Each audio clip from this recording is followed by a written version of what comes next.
এই দোয়াটা ভাই কেউ কখনো ছাড়বেন না। আল্লাহ তাআলা আমাকে যখন বুঝজ্ঞান দিয়েছেন, এই দোয়ার কথা যখন আমি জেনেছি, তখন থেকে এই দোয়া আমি নিয়মিত পড়তাম। বিশেষ করে যারা অবিবাহিত আছেন, আল্লাহ যেন ভালো জীবন সঙ্গিনী মিলাই দেয়। যে সমস্ত বোনরা আছেন, ভালো জীবন সঙ্গী যেন আল্লাহ মিলাই দেয়। এই দোয়াটা অন্তঃস্থল থেকে পড়বেন। আল্লাহর কাছে নিজের জন্য দোয়া তো করে, নিজের স্ত্রীর জন্য, স্বামীর জন্য, সন্তান সন্ততির জন্য, নাতিপুতির জন্য, বংশধরের জন্য দোয়া করে। রব্বানা হাবলানা মিন আজওয়াজিনা ওয়া যুররিয়াতিনা কুররাতা আয়ুন ওয়াজআলনা লিল মুত্তাকিনা ইমামা।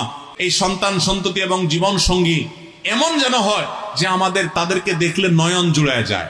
আল্লাহর ভাষা দেখেন, আল্লাহ বলেছেন জীবন সঙ্গী সন্তানকে এমন করে দেন যেন তাদেরকে দেখলে আমাদের চোখ জোড়া যায়। চোখ জোড়ানো সন্তান, চোখ জোড়ানো স্বামী, চোখ জোড়ানো স্ত্রীর মানে বুঝেন? এটার মানে হলো সব দিক থেকে পারফেক্ট হবে, কোনো দিক থেকে ত্রুটি হবে না। যে যাকে দেখলে সার্বিকভাবে আমার ভালো লাগা কাজ করবে, অর্থাৎ সব দিক থেকে সে পারফেক্ট হবে। এই জন্য পরিবারের সদস্যদের জন্য দোয়া করবে। শেষ বাক্যের অর্থ হলো, আল্লাহ আমাদের পুরো পরিবারকে মুত্তাকিদের ইমাম বানায় দেন।